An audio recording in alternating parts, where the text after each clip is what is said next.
번째, 우리 정의석 후보께 묻습니다.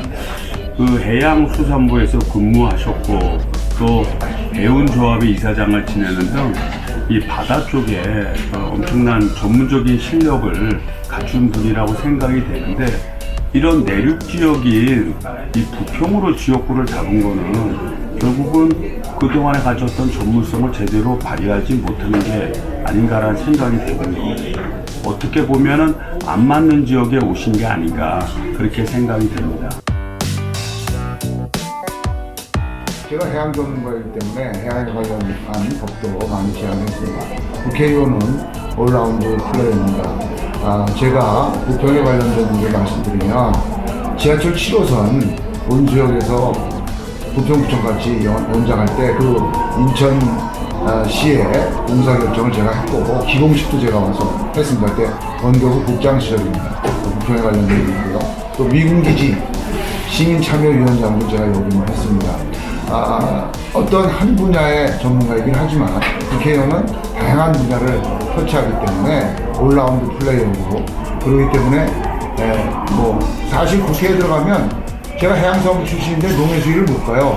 왜냐면 내가 너무 잘 알기 때문에 농해수위의 장차관이 도리어 부담스러워합니다. 그래서 다른 분야를 다룰 수 있고, 또 제가 그래서 부평에 가장 적합한 분야가 산업자원 준서벤처기업위원회라고 생각을 해서 산업자원 통상 분야, 준서벤처기업 그 분야에서 부평에 유익한 일을 많이 해왔다고 생각을 합니다. 더불어민주당 출신인 시장인 2020년 인천시 주요 업무 보고에 따르면 GTX-B는 2026년 개통이라고 되어 있습니다. 하지만 이성만 후보의 공보문에는 당초보다 1년 앞당긴 2026년 말 완공 예정이라고 기재되어 있습니다. 전문가를 자처하면서 2026년 개통이라는 사업 내용조차 제대로 확인하지도 않고 공약한 것입니까? 당초에는 GTX-B 노선을 올해는 민자 적격성 평가와 기본 컨셉을 잡고, 그다음에 기본 설계와 실시 설계를 해서 2022년도 말에 착공을 해서 27년도 말에 완공하는 걸로 돼 있었습니다. 완공으로 돼 있는데, 우리 시당 차원하고 또 우리 그 인천시 정부가 같이 땡겨보자. 그리고 저도 출마자의 한 사람으로서 이 땡기는 것에 동참을 한다는 겁니다. 그래서 내년도 말까지 실시 설계를 다 완료를 해서 빠르면 내년 말 착공을 하게 되면 1년을 땡기는 게 됩니다. 그래서 2026년도에 하자는 것이고, 인천시도 이 문제에 같이 동의를 해서 같이 발을 맞추는 겁니다.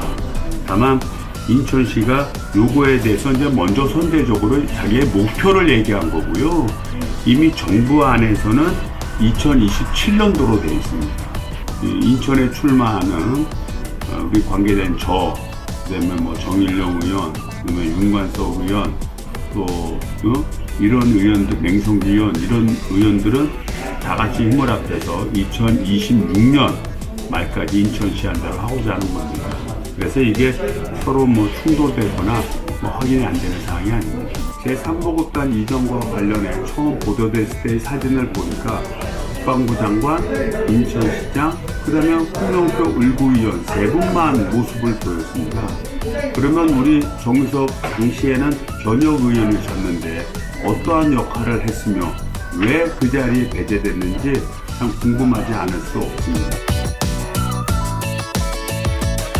국방이 이제 부평 을지역이죠. 그리고 홍영표 의원이 국방위원입니다. 저는 산업위원이고, 국방위원이니까 당연히 국방부하고 접촉이 많을 수밖에 없을 겁니다. 제가 큰 틀에서 우리나라의 군기지를 수를 줄이는 그런 거에 대해서 반대하는 건 아닙니다. 우리나라 군기지 수를 줄여서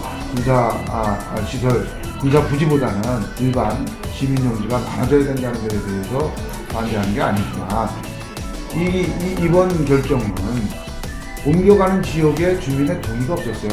그 주민들의 동의와 설득 없이 한 거에 대해서는 문제를 제기하는 것이고요. 그 국민들이 동의하고 설득할 수 있을 때까지 하고, 또 그러면 그 지역에 대해서는 어떤 혜택을 줄 것인지, 네? 그런 거에 대해서 또 도시계획 재개발이라든지 도시계획에서 옮겨가는 지역에는 무슨 혜택이 가는지, 그리고 그 주민들이 제기하는 민원은 어떻게 해결할 것인지, 그런 것들을 종합하는 것이 필요하다고 생각을 합니다. 이성만 후보와 같은 당인 더불어민주당 전 현직 원내대표를 포함한 9명의 후보도 경인전철 지하를 공약했는데 인천, 서울, 경기를 관통하고 수조 원이나 필요한 사업에 대해 이성만 후보만 전혀 상이한 공약을 발표하였습니다. 이 후보와 9명의 민주당 후보 간 상충되는 두 공약 중에서 하나는 폐기되어야 할 것 같은데 어느 공약이 폐기될 것이라고 보십니까? 그래서 경인전철 지하를 인천역부터 구로역까지 한다는 안이 2026년도부터 시작을 해서 15년이 흘러왔지만 제대로 진행이 되고 있지 않습니다. 이래서 우리 부평 구간만 지하하는 문제를 제가 제안을 한 것이고요. 또 부평 구간은 이 부평역 주변으로는 면적도 넓고 또 지가도 높아서 어떠한 다른 지역보다는 사업성이 높기 때문에 실현성이 있다고 생각이 됩니다. 다만 다른 의원들이 얘기하는 것처럼 만약에 인천역부터 구로역까지 지하가 성사된다면 난 그걸 반대할 생각은 없습니다. 근데 그 사람들이 얘기하는 게 그동안 지나왔던 결과를 보면 실현 가능하겠는가 의문점이 있기 때문에 제안을 하는 거고요. 저는 같이 참여하달라는 요청이 있었지만 제가 참여를 안 했습니다. 안 했고 앞으로 우리 민자 사업을 하는 걸 준비를 하고요. 만약에 전체적인 구간에 대한 지하화가 현실화된다면 그때는 그쪽으로 동참할 예정입니다. 캠프마켓, 부평군을 거쳐 만원산을 L자형 녹지축을 만들겠다고 하셨는데 이건 이미 돼 있는 거 아닙니까?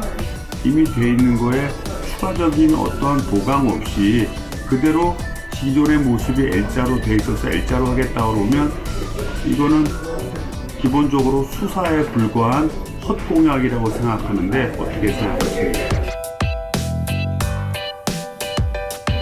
이것에 대한 기본 정신은 부평을 청정 녹색 지대가 있어야 되겠다. 부평에 그 옛날에 우리가 동아파트라든지 현대아파트도 옛날에 미군기지 부대였어요. 근데 돌려주니까 아파트를 줘버리잖아요. 그러면 이번에 돌려받은 것들은 청정 녹색 지대로 유지하자. 그리고 지금 장기 미집행 공원, 대군공원, 희망공원 이런 데도 빨리 이제 공원으로 조성해서 그게 광학산, 만월산, 인천대공원까지 연결되면 하나의 녹지축이 형성될 것이다. 청정 녹색 도시로 가는 시발점을 만들자. 그런 취지의 말씀이라는 것을 말씀을 드립니다. 캠프마켓이 들어오면 뉴욕의 센트럴 공원처럼 명품공원을 만들겠다고 했습니다.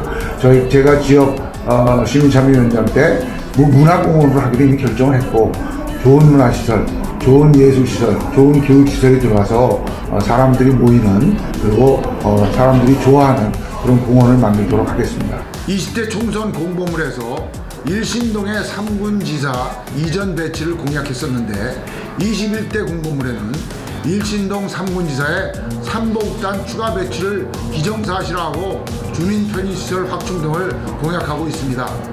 이성만 후보와 같은 더불어민주당 박남춘 시장, 홍영표 국회의원이 추진하고 있는 3군지사가 있는 일신동으로 삼보국단이 추가로 이전 배치하는 것에 찬성한다면 이 후보는 2016년 20대 총선에 출마했을 때와 지금의 입장이 바뀌었는지 주민 동의 없이 일신동에 추가 배치될 경우 어떻게 정치적인 책임을 질 것인지 구체적으로 말씀해 주시기 바랍니다.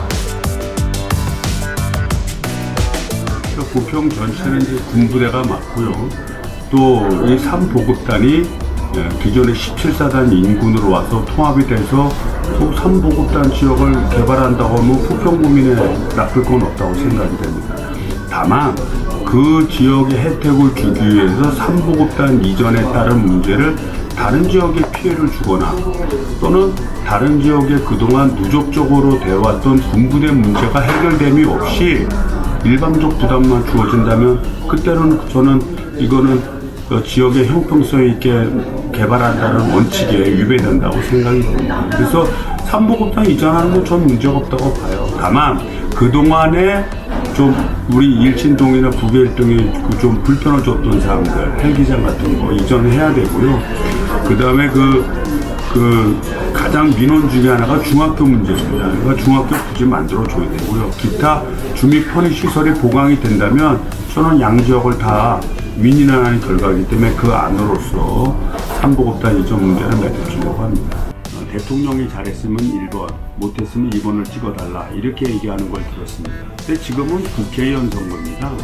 그래서 우리 정의석 의원은 국회의원은 단순히 대통령과 같은 당이면 무조건 대통령도 하고 아니면 무조건 반대하는 이분법적으로 생각하는 게 아닌가 이렇게 생각이 되고요. 더 나아가서는 이 국회의원을 대통령의 종속물로 보는가 아닌가 이런 좀 안타까운 생각이 듭니다.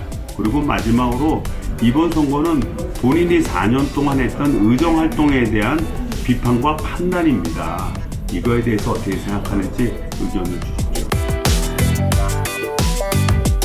제가 의정활동은 4년간 번종 대상을 받았기 때문에 의정활동은 평가를 받았다고 생각을 합니다.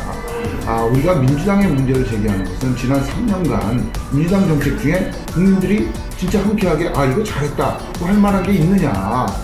민주당이 자꾸 연동그래가지고 우리가 안 된다고 했잖아요. 밀어붙여요. 공수처도 우리가 그런 식으로 만들면 안 된다. 일방적인 쪽이다. 그런 거고 소득주도 성장도 우리가 안 된다고 했어요. 법인세 인상, 소득세 인상 우리가 안 된다고 했습니다. 주 52기자회견제 예외 없이 하면 안 된다. 다 했던 겁니다. 비정규직 정규직화 그것도 그런 식으로 하면 일반 공기업이 공채를 안 한다. 비정규직 정착해서 젊은 애들 일자리가 없어진다. 그러나 하나하나 우리가 문제를 제기하면서 한 것이지 그게 반대만 한 건 아닙니다. 도리어 민주당이 독재적 발상을 했어요. 민주당 내에서 반대하는 사람들. 예를 들어서 조국 사태에 대해서 금태섭 의원이 반대했잖아요. 그러면 거수기 노릇 안 한다고 금태섭을 잘랐잖아요. 그런 것이 잘못된 것이지 국회의원이 소신을 갖고 얘기하지만 제가 이번 국회에서 말씀드리는 것은 저희가 반대한 법안들 반대한 정책들이 잘된 정책이면 저희들이 인정을 한다. 잘못된 정책이기 때문에 저희가 반대한 것이고 우리가 그거에 대해서 바꿔야 된다 이렇게 생각을 합니다. 문재인 정부가 외치던 평등, 공정, 정의는 한낱 구호에 불과하다는 사실이 명명백백하게 드러났습니다. 여론 조작과 통계 조작에 이어 선거 개입 사실까지 드러나고 있습니다. 청와대 선거공작, 유재수 감찰 중단 사건, 조국 일가의 비리 사건, 김의겸 부동산 투기 사건 등을 비롯한 정권 핵심 실세들의 상상을 초월한 비리 행각은 수많은 국민에게 충격과 좌절을 안겨주고 있습니다. 자기 편은 썩고 부패해도 보호 대상이고 상대편은 괴멸 척살을 하고 있습니다. 대한민국의 소중한 모든 것들이 무너지고 있습니다. 이승만 후보는 조국 사태를 보면서 문재인 정부가 과연 기회는 평등하고 과정은 공정하고 결과는 정의로운 사회라고 생각하십니까? 조국 교수는 기소가 된 상태입니다. 그래서 법원의 판단을 기다리고 있고 지금 말씀하시는 많은 주장들이 일반적인 주장일 수도 있습니다. 그러려면 이게 객관화되려면 법원의 판단을 기다려야 된다고 봅니다. 만약 법원의 판단의 결과에 따라 이게 문제가 있었다. 그럼 문제된 거에 대해서 저희들도 비판을 받아야죠. 그러나 아직 확정되지도 않은 사실을 일반적인 주장으로서 계속 한다고 그러면 제가 볼 때는 발목 잡기나 합리적인 토론을 하는 자세가 아니라고 보입니다.